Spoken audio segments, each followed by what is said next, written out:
Assalamualaikum semuanya. Jadi di sini saya Kamila C. Enjani dari Universitas Syakuala jurusan Teknik Pertanian ingin melakukan wawancara kepada pemilik toko kelontong, pemilik usaha UMKM, dan pada masyarakat umum. Jangan lupa ditonton ya videonya. Baik Kak, jadi saya di sini sebagai mahasiswa ingin melakukan investigasi mengenai kemasan aseptik. Jadi di sini saya ingin bertanya kepada Kakak, produk aseptik apa sih Kak yang paling banyak dibeli? Kalau di sini Ultramil, selain itu Vision Flag ya juga. Baik Kak, kalau dari masalah penyimpanan si UHT ini sendiri gimana tuh Kak?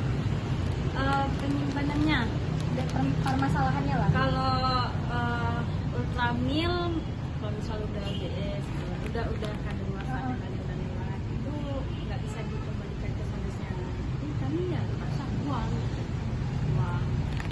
Kalau dikonsumsi pun nggak bisa lagi kan udah.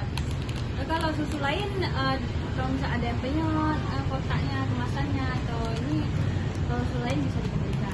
Berarti kalau UHT aja yang nggak bisa ya? Yang Ultramil. Produk Ultramil ya. Ultramil. Oke. Konsumen kayak misal saya gini, pernah nggak ada Kak yang mengeluh masalah susu atau kayak masalah dari kemasan-kemasan aseptiknya sendiri? Kalau dari kemasan paling kalau penyot kotaknya nggak diam.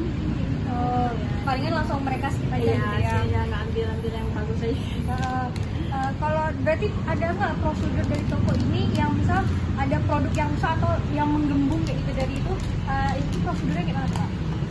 Itu langsung kami pilih. Jadi nanti langsung kami kembalikan ke salesnya. Itu kalau susu lain ya, kalau merek susu lain. Tapi kalau Ultramil kan nggak bisa, ya kan?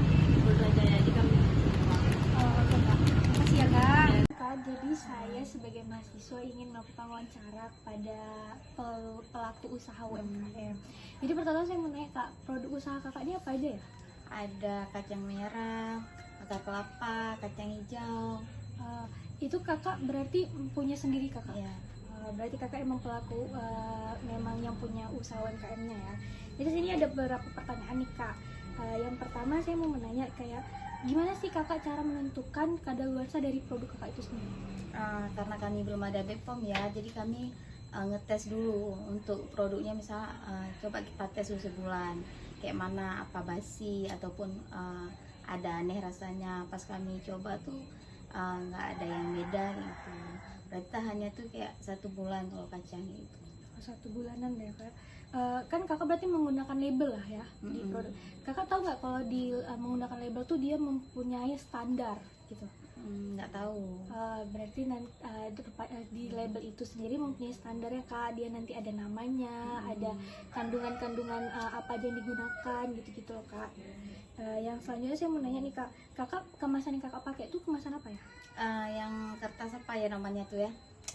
Yang klip. Iya, yang klip tuh. Kenapa Kakak gunain plastik? Karena lebih mudah. Dulu kami pakai harus pakai apa namanya, pakai lilin kan.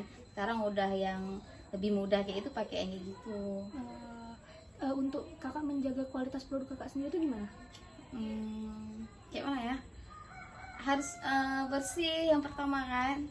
Harus pakai yang tepung yang segitiga yang itu, bukan yang satu lagi tepung cap payung ya. Kalau kami pakai segitiga biru, terus pakai minyaknya yang bagus kayak gitu. Itu berarti mempengaruhi ya? Itu mengaruhi. Kalau kita pakai tepung yang murah, dia beda rasanya. Kayak Kakak cara untuk si produk Kakak ini dikenal ke masyarakat tuh kayak mana Kak cara Kakak? Kami lebih ke promosi. Promosi Lewat IG, TikTok. Jadi kita promosiin ke selebgram kayak gitu. Jadi kan udah terkenal gitu kan. Oke. Makasih ya Kak udah meluangkan sama-sama. waktunya. Baik Kak, saya dari mahasiswa USK ingin melakukan wawancara dan observasi nih Kak mengenai sistem labeling. Pertama-tama saya ingin bertanya Kak, Kakak tahu nggak apa itu label? Tahu? Pasti kan Kakak sering kan belanja di supermarket, di minimarket. Jadi saya ingin disclaimer dulu Kak, kalau label itu banyak ya Kak. Ada informasi gizi, komposisi, ingredient, tanggal kadaluarsa, dan bagian lainnya ya Kak. Jadi saya mau bertanya nih Kak, kalau Kakak belanja di minimarket, supermarket, Kakak biasanya baca labelnya atau enggak ya Kak? Baca. yang paling kakak baca nih apa nih? Halal atau enggak? Oh, halal atau enggak? Berarti itu menurut kakak itu yang paling penting ya kak? Ya. Baik, ya berarti yang selain label halal yang sama BPOM-nya tadi, yang paling penting lagi nih kak menurut kakak? Label alergen, Oh, alergen. mengandung alergen apa enggak? Label harga. Label harga. Apa lagi ya? Itu sih kayak Oh, itu aja. Menurut kakak label ini sendiri membantu kakak nggak? membantu. Membantu dalam apa aja nih kak? Iya kayak saya bilang tadi, labelnya itu halal apa enggak? Terus kalau misalnya kayak ada label alergen, biasa kan dia kayak susu, kacang gitu kan masuk alergen. Jadi kalau orang-orang yang ada alergi ya nggak usah beli, berarti kan ya membantu sih. Baik, menurut kakak label yang udah beredar sekarang ini sudah bagus atau harus dikembangkan lagi? Kalau harus dikembangkan, menurut kakak apa yang harus ditambah? Sudah bagus ya menurut saya, cuman mungkin label halalnya agak lebih nampak ya, sama label ini expired date. Label expired date satu lagi. Nah itu harus, kadang-kadang kita kebingungan tuh nyarinya di mana. Ada yang tulisnya di atas botol, ada yang nulisnya misalnya kita beli Coca-Cola, dia hitam kan, ya labelnya ditulisnya di dinding botol ya kan, dia hitam, kita kan nggak lihat. Nah gitu, kadang-kadang itu yang susah nyarinya kalau expired date. Kalau yang lain udah lumayan sih, udah boleh lah. Terima kasih ya kak. Iya. Jadi Bu, saya dari mahasiswa USK ingin melakukan observasi dan wawancara pada sistem labeling. Jadi saya mau nanya Bu, Ibu tahu label nggak Bu? Oh tahu deh. Tahu. Jadi kan di label tuh kan banyak dia Bu, ada informasi gizi, halal, BPOM, kadaluarsa. Ibu kalau mau beli barang di supermarket, minimarket itu, Ibu lihat nggak labelnya sebelum beli? Lihat lah. Kalau Ibu lihat, apa yang pertama kali Ibu lihat ketika beli? Kadaluarsa. Kadaluarsanya. Kalau menurut Ibu, bagian label yang paling penting itu apa? Ini kan kalau misalnya tergantung makanannya, kan tergantung makanan yang kita beli. Kalau misalnya susu, banana kan kita lihat kandungan ininya, kalori gizinya itu. Oh gitu. Kalau menurut Ibu, label itu membantu Ibu nggak untuk membeli makanan? Bantulah, karena apalagi kayak orang kampung-kampung kan harus lihat. Tadi kata blok kata 2020. Oke, baik Bu. Jadi menurut Ibu di label itu harus seperti apa Bu? Yang menurut Ibu label yang bagus itu seperti apa? Oh sekarang ini kan udah bagus. Kan sekarang udah bagus, udah jelas dia kan. Udah jelas kadarnya, tahunnya, kadaluarsanya udah tahu, kandungan gizinya udah tahu. Kayaknya sih udah bagus. Berarti di label itu harus mencakupi semuanya. Ya. Terima kasih ya Bu. Baik kak, saya dari mahasiswa USK ingin melakukan wawancara dan observasi nih kak mengenai sistem labeling. Pertama-tama saya mau nanya nih kak, kalau kakak tahu nggak apa itu sistem labeling? Tahu.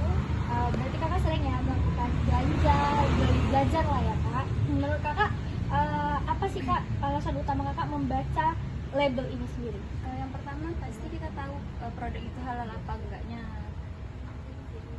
Berarti label tuh untuk menentukan halal atau enggaknya ya kak.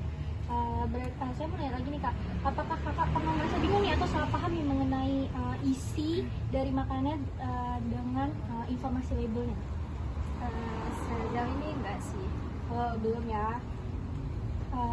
Abis itu saya mau nanya nih kak, kalau kakak ini pernah nggak kayak overclaim lah kak, seperti itu, kayak di labelnya dibilang A gitu tapi isinya tuh tidak seperti itu? Pernah sih ada overclaim kayak gitu, cuman kayak ya udah kayak gitu aja. Menurut kakak label ini sebagai kakak kan sebagai konsumen kakak yang harus diperbaiki apa ini kak dari label ini? Menurut saya yang harus diperbaiki mungkin tanggal expirednya ya, karena orang sering keliru kan mencari tanggal expirednya di mana kayak gitu. Mungkin bisa ditaruh di lebih yang bisa dilihat orang. Kalau kakak pernah nggak kayak menemukan label tapi dia tuh nggak lengkap gitu kak labelnya, ada halalnya tapi nggak ada nutrisinya atau alergennya mungkin? Sejauh ini enggak sih, selalu ada. Oke kak, makasih ya kak. Nah guys, gimana videonya? Bagus nggak? Terima kasih ya udah nonton. Bye!